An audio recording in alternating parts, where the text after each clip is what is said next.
نحنا باجت اللي تعاصينا زلو حانتي نامبوكس ناي عاوز ناي ريبورتر زوصو مالتي تري والله زي من الواشين بولكم تحليو تازي كوينو تحس تعاون كحبركم ايه زيا ذات ريوا زلهم اب ኢትዮጵያ ናይ ወርቂ እቶት ኣብ ዓመት ክንዲ ረኺበ ኢላ ኢትዮጵያ ዘውፃቶ እዩ እንታይ ዝብል ዘሎ ኢትዮጵያ ካብ ወርቂ ጥራሕሲ ኣብ 2025 ገናይ ናይ ወዳእናዮ ስካዕ ሕዚ ናይ 2025 ስካዕ ሕዚ ዘሎ 3.5 ቢልዮን ዶላር ረኺበ ካብ ወርቂ ኢላ ናይ ወርቂ እቶት እዚ ማለት ጌታቸው ክዛረብ ሰሚዐ ነይረ ሓደ ግዜ ገዚኣ እኮ ኣተምጾ ይብል ወርቂ ፕሮሰስ ጌራስ ይኹን ከም ዘለዎ ኤክስፖርት ክትገብሮ ከላ እትረኽቦ ገቢ እያ ትብል ዘላ ኢትዮጵያ ስለዚ ናይ ወርቂ ገቢ ገዚኣቶ እያ ካብቶም ኣረይቲ ኢሉ ምቕማጥ ተይኮነስ ናይ ወርቂ ኤክስፖርት ጌራ ዝረኸበቶ ገቢ 3.5 ቢልዮን ዶላር እዩ ናይ ወርቂ ገቢ ትዝገርም ግን ካብዙ ናይ ወርቂ ኣታውና ኢትዮጵያ 51% ናይ ትግራይ እዩ ይብል አሁን የኩም after second paragraph ንየኩም 51% ናይ ትግራይ እዩ ይብል ታይ ማለት እዩ 1.8 ቢልዮን ዶላር ናይ ትግራይ ማለት 1.8 ቢልዮን ዶላር بغلطة مئة تبازي حكومة 360 بليون قرش مالتي كاورك طرح 360 بليون قرشي تاي مالتي زي دارغا فرقنا إثيوبيا باجت مالتي فرقنا إثيوبيا باجت تاي حسيبس إثيوبيا close to 1 trillion close to 1 trillion قرشي يتباجتها زي مالت تا 360 بليون قرشي عصف نتبلكما شو 420 يطون close to 1 trillion يا زياو ورق طرح يا زيا سلازي عمتاوي ندوم غنا ايت عمت يتودن نا 2025 يايلا عمتاوي 360 بليون قرش ولا رحنا عمت ملوين والله سئلنا ننقصه ምናልባሽ ዝተረፈ እስካዕ ታህሳስ መወዳእታ ኣብ ዘሎ ዝኣቱ እውን ሓዊስካ ናብ 400 ቢልዮን ኮኒ ብኣግባቡ እንተተዓዲኑ ናይ ባዕልና ትካላት እንተሒዞሞ ቶም ኣርዩ እውን ናይ ባዕልና ቶም ፕሮሰስ ዝገብሩ እውን ናይ ባዕልና ተባንክ እውን ናይ ባዕልና ኤክስፖርት ዝገብሩ እውን ናይ ባዕልና እንተዝኾን 400 ቢልዮን መውልዎ ብዓመት እዚዩ ገና ናይ 9 ወርሒ ስለ ዝኾነ ዝ ሪፖርት እዚዩ ናይ 3 ወርሒ ቅፅል እዩ دحان صيلا تا 3 ورح 4 بليون ينبلا ننقسامو 400 بليون انتخوينو كاو ورق زركب اتاوي فرق ناي ايثيوبيا باجت عمتاو باجت كهلو ايخلي تግራይ ማለት ናይ መላ ኢትዮጵያ ፍርቂ ዓመታው ባጀት كهلو اي تግራይ ማለት ቲ ኢንተርናል ሬቨኒው ዝበሃል 67% ናይ ትግራይ በአቨሬጅ 60 ገለን ፐርሰንት 64% ከባቢ በዓላት ሽፍን ያ ናይ በዓላ ወላ 60% ይንተልናዮ 40% ናይ ፌደራል ኮይን 60% ናይ በዓላ እንተ ኮይኑ ፌደራል ካፍተን ናይ ወርቂ ቁንጥረ ቢል ዝድርቤልና ዘሎ ናይ ኢንተርናል ሬቨኒው 60% ንወስኮ ናብዚ ናብ 400 ናይ ካልኦት ማዕድናት ንወስኮ እዚ ናይ ወርቂ ጥራሕ ስለ ዝኾነ ናይ ቱሪዝም ንወስኮ ናይ ሕርሻና ንወስኮ ካሊ ማሊ ንወስኽ ናይ መንግስቲ ኣታዊ ግብሪ ካሊ ትብልዎ ማለት እዚ ወሲኹ ትግራይሲ ክንድት ናይ ኢትዮጵያ ዓመታዊ ባጀት ክህልዋ ትኽእል ሃገር እያ ብቢልዮናት ዶላራት በ100s of billions of dollars بعمت ክትብጅት ትኽእል نامناي سنغافور ليفل نامناي إسرائيل درجة كتبصح تغل عد مخانا بتكبار يرينا ناي رواندا عمتاو باجت رايو رواندا خن فرقنا ياتخون بهزبا يكون بخاليا بمريتا كن رواندا تقاطقا إثيوبيا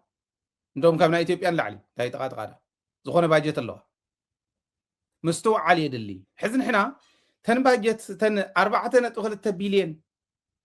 ابزا بزن زحلفا كوارتر افتنا حدا كوارتر ناي مجمريا كوارتر زبحال ربع عامت زبحال كمص زنورو 4.2 بليون ينير 4.2 بليون يترف مو حانت بليون ون باغبابا يمصتن باجت عصينا له مالتي نداد عصينا له مالتي نحنا خراي ودب تخاريخا كافت زبلو زلو خناي ورق خفيلكا عمتاو باجتنا استرحنا نسرحلو دلدال لهاجر مفتاري قال رواندا فوتي يكونتن كاو يوغاندا تفليا رواندا نشتيا جن رواندا صففت عدي احزي عندهم بعالم درجه انفلونشال كابز بحالا افريكان هاجرات حانتيا او قدمت زلا من اسا يكونن مصفحون يكونن سلام كام حلاو لمعات كام مقصال كم هاجر منبار وسينكا هاجراونتكا كومبرومايز يتغبرو مننتكا خون كله ايتو منبار مالت سلس سفحت ايثيوبيا عبي عد سلازخونه استريحه تنبر الله مالت يكون اب نيجيريا ونكو بوكو حرام عباي سلازخونه 300 مليون حزب سلازلوا the most populous تبهال عد سلازخونه كاب افريكا ابي درجه له نري አይደለنا بعل مالي بعل بركنا فاسو بعل نيجر تاكيبن ناو كونفدريشن كيدن بلس كنعيب الله ولا بين بركنا فاسو نزيلا امنتاي درجه لنا كنقصل لهم إلنا افتنا ايثيوبيا هلو كنتات زبل مرعي وصاني نحنا ناي ገንዘብ ጸገም ይብልና ناي باجت ጸገም ይብልና ناي هافت ጸገም ይብልና ጸገምنا ناي مرحنت سرعات يبل نيرو تمالون منيشمو تسرعات اي سرحنا يكون سرعات كم سرح ما بتغبر رينا تمنغستاو مواقر كم تزنورو تمواقر ايكونن تصقم ግለሰባት የመውዚ ነፍቲን ተሸኩዑ እዮም ጸገም ዝፈጥሩ ዘለው ዚአቶም ታ ኔትወርክ ንምብጣስ ተምናይ ግለሰባት ዶም ባር አፕልስ ወልኩም ትማል ንምብጣስ ዘኽእል ስራሕት ምስራሕ ከም መሪሕነት ዘኽእል ስራሕት ምስራሕ ከም ህዝቢ ይዘድልየና ከምዚ እንድሕር ጌርና እቲ ሒዝና ዝመፀ ካፍቲ ዝነበርናሉ ናፍቲ ዘለናሉ ዘምፃና ስርዓት ከም ስርዓት ጸገም ይውል the governmental مواقر governmental system ጸገም ይውል okay ናይ democracy ኾን ይኽእል different versions of democracy democratic government monarchy ነገር ኾን ይኽእል ብዘይ ግድስ ስርዓት ብኾም ኢና ንግምግሞ ስርዓት ማለት ታይ ማለት እዩ ክትብሉ ከለኹምስ እዚኦም እዮም ቶም ስርዓታት ክበሃሉ ማለት ናይ governmentና ስርዓት ናህና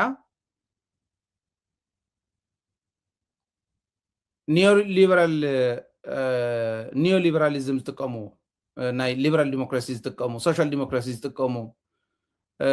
monarchical مواقر تقومو ازياتهم كلهم تገምጊምኩሞም ኣብ ትግራይ እንጥቀመሉ ስርዓት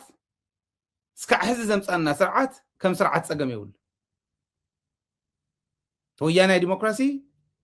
ከም ስርዓት ጸገም ይውል ፈተና ኣለዎም ኩሎም ስርዓታት ወያናይ ዲሞክራሲውን ፈተና አለው ናይ ዋዕሉ ክራይ አካብነት ይዘቅምጦ ለማዕታው ዲሞክራሲ ወያናይ ዲሞክራሲ ዳሴ መስመር ገል ቶም ፍልልዮም ኢሚንቲዮም ዚኦም ሓደ እዩ ተገላልጻ ስለዚ እዚሲ ከም ስርዓት ፈተኑ ፍሉጥ ስለዝኾነ ነታ ፈተና ዝብድህ መሪሕነት መቅማጥ እዩ ስለዚ ናይ መሪሕነት ይትሽግርና ወዓቅሙ ከይብሎም ንሪኦም ደለና ተዛሪቡ ከረክዕ ዘይኽእል ሰሪሕ ይርክዓካን ተዛሪቡ ከርክዓካ ዘይኽእል ክእምነካ ዘይኽእል እንተ ኮይኑ ሰሪሑ ከርክዓካ ይኽእል ድማ መራሒ ኮይኑ ኣይትረስዕዎን ሰለስተ ዓበይቲ ናይ መሪሕነት መመዘን ኣለዋ እዝኒ ርእስን መልሓስን ማለት እስታ ሓንቲ ክትጎድል ትኽእል እያ ክትከኣ ትኽእል ኢኻ ግን ክትክእ ዝኽእል ርእሲ ክህልወካ ክኽእል ኣሎ ኣነ ኢልካ እንዳተንተባተብካ ትቕመጥ ትኾንካ ግን ይትረፍዶ ሰሪሑ ክልውጠኒ ኢሉ ዝኣምነካ ተዛሪቡ ክእምነኒ ኢሉ ዝሰምዓካ እውን ኣይትረክብን ሓደ ኣሎ ዓብይ ሰብ እዩ ብደንብ ዘኽብሮ ክልተ ግዜ ሰለስተ ግዜ ደው ኢሉ ኣስሒቁኒ ኣሎ ይደውለለይ እሞ ኣታ ወዲ ወረደ ለማዓንቲ መግለፂ ክህብ ተባሂሉ ኣሎ እስኪ ስሙዓየ ኢኻ እሞ ሰመራይዝ ጌርካ ንገረኒ ይብል ሓረፍቲ ካልኣይ ሳልሳይ ጠይቀዮ እንታይ ኢኻ ኮንካ ኣብ ሳልሳይ ጠይቀዮ ንምንታይ ኢኻ ከምዚ ኢልካኒ ሳልሳይ ደጊምካ ኣለይ ኣነ ክሰምዖ ከለኹስ ካሊእ ጭንቀት እዩ ዝመፀኒ ምክንያቱ ክሕዞ ዝኽእል ፍረ ነገር የብለይን ካብኡ ፍረ ነገር ንምሓዝ ይጨንቀካ ዋላ ደብረፅዮን እውን ከማይ ሕዚ መልሓስ ስለ ዘይብሎም ክመርሖ ይኽእሉን ኣይኮነን መልሓስ ስለ ዘይብሉ ወይ ቋንቋ ስለ ዘይኽእል ምምራሕ ዝኣብዮ ሰብ የለን ኦኬ ፑቲን ሕልፍ ሕልፍ ኢሉ እንግሊዝኛ ዝዛረብ ብናይ ባዕሉ ቋንቋ ይዛረብ ዝዛረባ ወይ ዝዛረቡ ድሕሪኡ ኣለዉ ተርጎም ቋንቋ ኣይኮነን ትሽግር ርእሲ እያ ታሽግር ኣብዚኣ እያ ንሕታ ኩላ ስለዚ ሰሚዑ እኳ እውን ከፍ ኢሉ ዝሰምዕ ክኾን ይኽእል እዩ ይሰምዕ እንዲስ ደኣ ቢርኡ ከይድካ እኮ ትረኽቦ ኢኻ ይሰምዕ እዩ ሰሚዑ ፕሮሰስ ዘይገብሮ እንተኮይኑ ከምዚ ሓደ ሓደ ግዜ ኢንተርኔት ብጣዕሚ ስለው ክኾን ከሎ እንዳዘወረደ ይሕምሰኩም ፕሮሰስ ይገብረሎ ይብለኩም እንዳዘወረ ይሕምሰኩም ልክዕ ከምኡ ማለት እዩ ሓሳብ ሂብካየስ ፕሮሰስ እንዳገበረ ዓመታት ዝፀንሕ ኣብዚ ኢትዋና ግን ሰለስቲአን ተተሓሓዛ እየን ሰለስቲኡ ጠቕሊሉ ዝሃቦ ፈጣሪ ዝዓደሎ መሪሕነት ክህልወካ ከሎ ሰምዕ እዝኒ ፕሮሰስ ዝገብር ርእሲ ኮሚኒኬት ዝገብር መልሓስ ዘለዎ ኣንደበት ዘለዎ መራሒ ክመፅእ ከሎ ትዕድልቲ ማለት ሽዑ እዩ መለስ ናይ ዝመረጋገፂ እዩ መለስ መዳመፂ እዩ መለስ እዝኒ ኣለዎ ማለት እዩ የዳምፀካ እዩ ብጣዕሚ ብትዕግሲ ዘዳምፅ ይብልዎ መለስ ብደንቢ ኣብ ሓፂር እዋን እሞ ከዓ ብጣዕሚ ሪፋይንድ ብዝኾነ መልክዑ ነገራት ፕሮሰስ ምግባር ይኽእል እዩ መንበቢ ስለ ዝኾነ ፀሓፊ ስለ ዝኾነ መስተውዓል ስለ ዝኾነ ርእሲ ኣለዎ እተን ዝሰምዐን ፕሮሰስ ገይሩ ተርጊሙ መኣዛ ወሲኹ ኮሚኒኬት ይገብረካ ይእምነካ መለስ መግለፂ ክህብ ክበሃል ከሎ ተምሃሮ ዩኒቨርሲቲ ኮይንና እኳስ ቴሌቪዥን ዝናይ ቲቪ ሩም ዝበሃል ናይ ካምፓስ መለስ መግለፂ ክህብ እንተተባሂሉ ወይ ኢንተርቪው ኣለዎ እንተተባሂሉ ማለት ኣነ ኣብ ኩሉ ዩኒቨርሲቲ እውን ከምኡ ነይሩ ክበሃል ክብል ክእል እየ ቦት ዝሪኦ ዝነበሩ ኮፍቲ ዝነበሩ ኩሉ ዩኒቨርሲቲ ኣብ ሃረማያ ዝነበረ ቲቪ ሩም ከፍ መበለ ይርከቡ ጠጠው ኢሉ እውን ይሰብ ዝሰምዕ ንምንታይ ተን ሓሳብካ ናይ ካልኦት እውን ወሲኹ ናይ ባዕሉ እውን ወሲኹ መኣዛ ወሲኹ ተስፋ ስኒቑ እዩ ዝበካ ከምኡ ዝገብር ይትመራሕ ማለት ሲናዮ ኔና እዚ ካብ ኩሉ ንላዕሊ ዓብይ ሸኽሚ ናይ ትግራይ ክነግረኩም ዓብይ ሕማም ናይ ትግራይ እቶም ሰነፋት መራሕቲ ሰነፋት ምዃኖም ዘይፈልጡ ምዃኖም በቃ ዘይንሶም ካሊእ ዘለውነ ይመስሎም ዓብይ ሕማም እዚ ሕማም እዩ ባይዘወይ